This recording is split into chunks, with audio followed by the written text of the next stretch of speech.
आत्मज्ञान की प्राप्ति करने के बाद महात्मा बुद्ध निश्चय करते हैं कि वह सबसे पहले परम सत्य के मार्ग को अपने दोनों आचार्य उद्दाकारामा पुत्र और अलार कलाम को बताएंगे। आत्मज्ञान प्राप्त करने से पहले महात्मा बुद्ध ने इन्हीं दो गुरुओं से ज्ञान प्राप्त किया था, परंतु एक सीमा के बाद ये दोनों ही गुरु महात्मा बुद्ध का मार्गदर्शन करने में असमर्थ साबित हो गए थे। इसलिए महात्मा बुद्ध इन दोनों ही गुरुओं से आज्ञा लेकर सत्य की खोज में अकेले ही निकल पड़े थे और अपने अथक प्रयास से उन्होंने जान भी लिया। जब महात्मा बुद्ध अपने गुरु उद्दाकारामा और अलार कलाम के आश्रम की तरफ पहुंच रहे होते हैं, तब उन्हें रास्ते में एक व्यक्ति कहता है कि वो दोनों ही गुरु अब इस संसार में नहीं है, दोनों की मृत्यु हो चुकी है। इसलिए बुद्ध उन 5 सन्यासियों की खोज में निकल जाते हैं जो उस समय आत्मज्ञान प्राप्त करने से पहले उनके साथ थे। और वो सन्यासी महात्मा बुद्ध को इसलिए छोड़कर चले गए थे क्योंकि उन्हें लगने लगा था कि महात्मा पथ भ्रष्ट हो गए हैं। उन 5 सन्यासियों में से एक का नाम कोडनीय था। ये भारत के गुरुकुल के गुरु रह चुके थे। आपको ये समझना चाहिए कि ये सन्यासी महात्मा को पथभ्रष्ट क्यों समझने लगे थे। जब हर प्रयास के बाद महात्मा और उनके साथी सन्यासी को आत्मज्ञान की प्राप्ति नहीं हो रही थी, तब वह सभी सन्यासी और महात्मा सबसे कठिन मार्ग चुनते हैं। वह धीरे धीरे भोजन को कम कर देते हैं। वह सन्यासी तो फिर भी भोजन करते थे, लेकिन महात्मा अपने भोजन को इतना कम कर देते हैं कि वह अनाज के एक दाने पर पहुंच जाते हैं। महात्मा हर दिन भोजन में अनाज का केवल एक दाना लेने लगते हैं, जिसके कारण उनका शरीर एक कंकाल के भांति रह जाता है। महात्मा बेहद रूपवान थे, लेकिन उनकी इतने कठिन तप के कारण वह बिल्कुल कुरूप हो गए थे। उनके शरीर की सभी चमड़ी सिकुड़कर हड्डियों से मिल गई थी, लेकिन फिर भी इतनी कठिनाइयों के बाद भी उन्हें आत्मज्ञान की प्राप्ति नहीं हो रही थी। फिर एक दिन ऐसे ही महात्मा नदी के किनारे पानी पीने के लिए जाते हैं और पानी पीते समय वहीं पर गिर जाते हैं और बेहोश हो जाते हैं।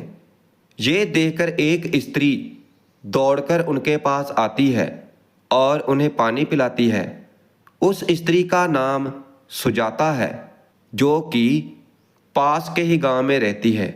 पानी पीने के बाद महात्मा होश में आते हैं और उठते हैं। सुजाता कहती है कि जब आप आए थे तब कितने ओजस्वी थे, लेकिन आप ऐसा क्या खोज रहे हैं जिसके कारण आपकी ये दुर्दशा हो गई है। महात्मा कहते हैं कि मैं मुक्ति खोज रहा हूँ। फिर सुजाता कहती है, ये कैसी खोज है जिसके लिए आपने ये अन्न जल सब त्याग दिया है। जब शरीर ही नहीं बचेगा तो ये मुक्ति कैसे मिलेगी। उस स्त्री के बातें सुनकर महात्मा की आंखें खुल जाती हैं। वह मन ही मन सोचते हैं, जिस बात को बड़े बड़े ज्ञानी ना समझा सके, वह बात एक साधारण सी स्त्री ने समझा दी। अपने शरीर को सुखाकर मैंने अपना ही नुकसान किया है, क्योंकि अगर शरीर ही नहीं रहेगा तो सत्य को जानेगा कौन। अगर अब मैं सत्य को जानूंगा तो इस शरीर के साथ जानूंगा। महात्मा उसी समय भोजन करते हैं और सुजाता से कहते हैं कि तुम्हारी बातों में बहुत सत्य है। मैं कठोर तप के चरम बिंदु तक गया, परंतु मुझे कुछ भी नहीं मिला।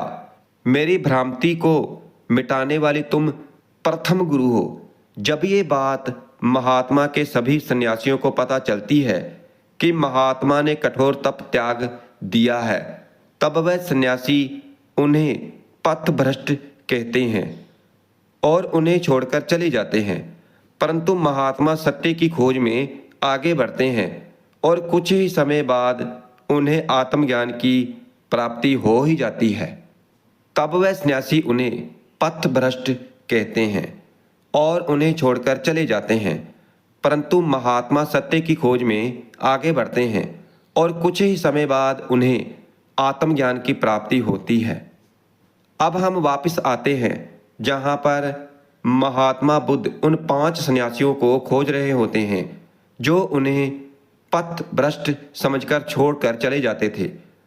खोजते खोजते बुद्ध को पता चलता है कि वो 5 सन्यासी सारनाथ में हैं।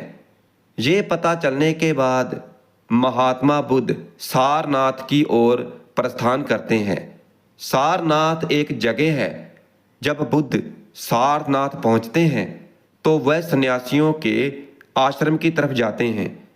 जैसे ही महात्मा बुद्ध उन सन्यासियों के आश्रम के द्वार पर पहुंचते हैं, वह सभी सन्यासी उन्हें आता देख लेते हैं और ये योजना बनाते हैं कि कोई भी बुद्ध का सत्कार नहीं करेगा क्योंकि वह पथभ्रष्ट हैं।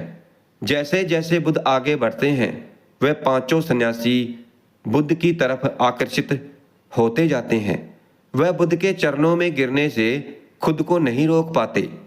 वह सन्यासी समझ जाते हैं कि बुद्ध अब बुद्ध नहीं रहे, अब महात्मा बुद्ध बन चुके हैं। फिर बुद्ध अपना पहला उपदेश देते हैं। उनका पहला उपदेश ये होता है कि सुख चाहने वाले व्यक्ति को मध्य मार्ग का आचरण करना चाहिए।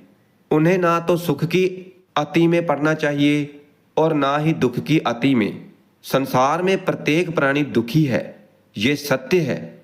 जन्म अवस्था दुख है, रोग भी दुख है, मरण भी दुख है। बुद्ध कहते हैं 4 प्रकार के आर्य सत्य हैं। पहला आर्य सत्य है संसार में दुख है। जन्म दुखदाई होता है।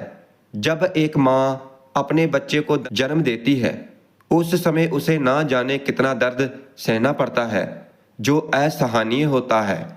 वह बच्चा जो माँ के गर्भ में होता है, वह एक जीवन को त्याग कर दूसरे जीवन में कदम रखता है। ये उस बच्चे की पीड़ा है जिसे वह ना तो जानता है ना ही समझता है।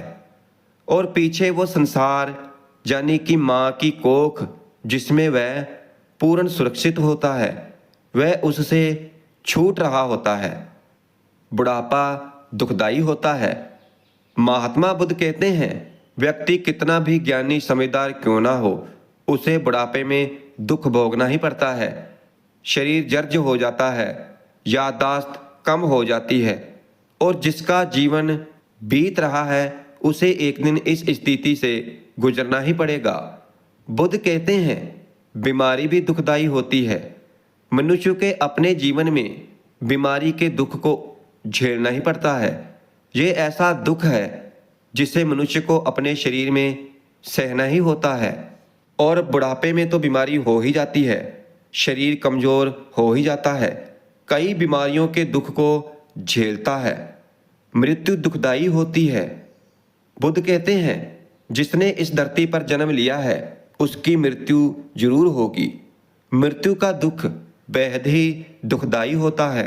युवा अवस्था में मृत्यु का भय कम होता है और बुढ़ापे में उसका भय सबसे ज़्यादा होता है। ये ठीक ऐसा ही होता है जब एक बच्चा माँ की कोख को छोड़कर इस दुनिया में आता है। इस दुनिया में उसका एक नया जीवन चक्कर चलता है, लेकिन माँ के गर्भ में उसे जो जीवन चक्कर मिल रहा था उसकी मृत्यु हो जाती है। दूसरा आर्य सत्य है। बुद्ध कहते हैं जीवन में जो भी दुख है उस हर दुख के पीछे कुछ कारण होते हैं। रोना, चिल्लाना, वेदना, चित्त की उदासीनता, निराशा, ये सब दुख देते हैं। लेकिन इन सब के पीछे कोई ना कोई कारण जरूर होता है। आकांक्षाएं, इसका ना मिलना दुख देता है। मृत्यु का दुख केवल इसलिए है क्योंकि मनुष्य इसे समझता नहीं है।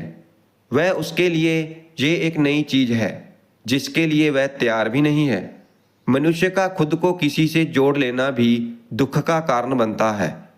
वह व्यक्ति जो 50 चीजों से प्रेम करता है उसके लिए 50 तरह के दुख हैं।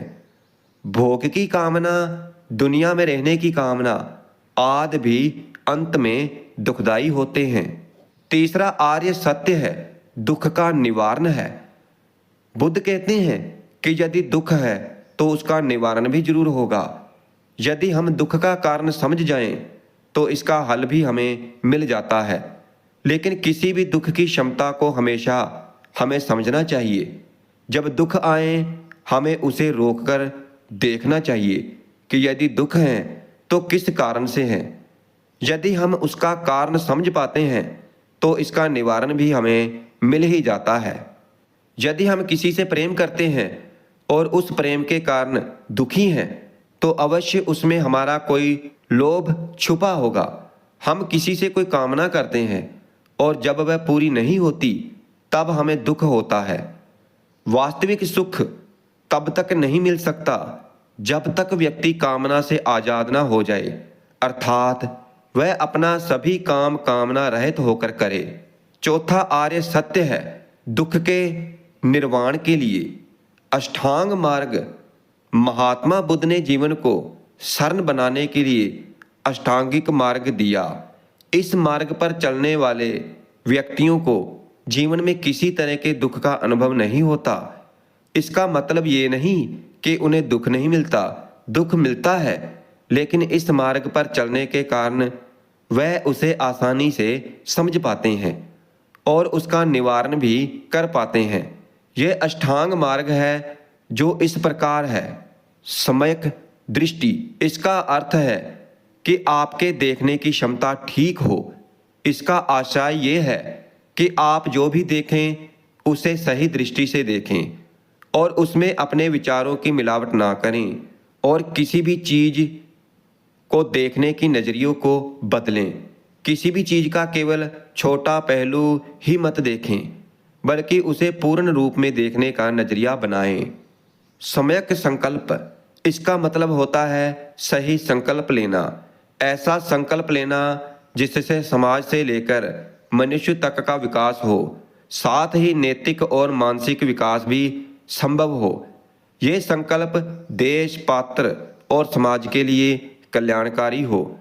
तत्कालिक सुख प्राप्त करने के लिए छलांग लगाने की जगह लंबी अवधि के लिए योजना तैयार करें और ये संकल्प करें कि बिना किसी को दुख पहुंचाए अपनी योजना को पूरी करेंगे।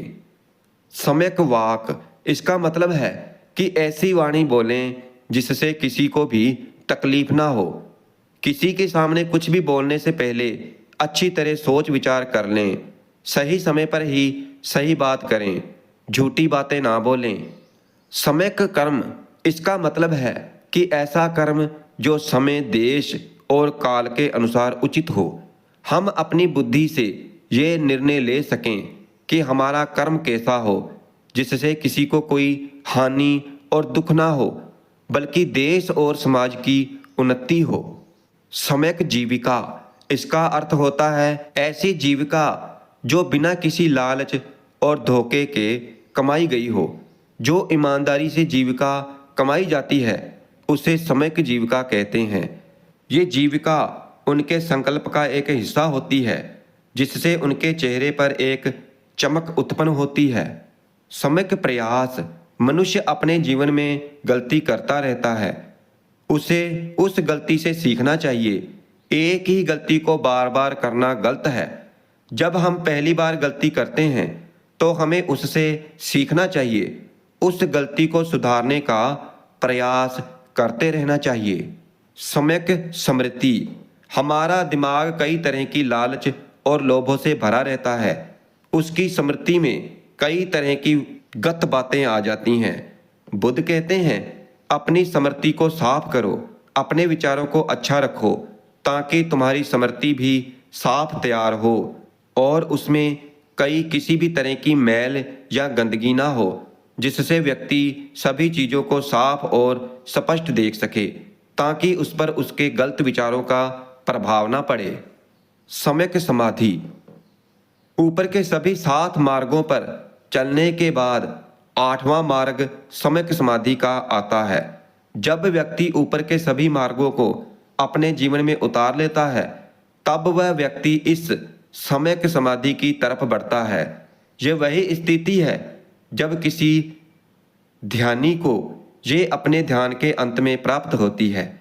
एक सांसारिक व्यक्ति के लिए भी बुद्ध ने वह रास्ता तैयार किया है जिस पर चलकर वह वहीं पहुंच सकता है जहां पर कोई ध्यान करने वाला व्यक्ति पहुंचता है। जरूरी नहीं है कि आप संसार छोड़कर सन्यासी बन जाएं। सन्यासी होकर ही ज्ञान को प्राप्त करेंगे।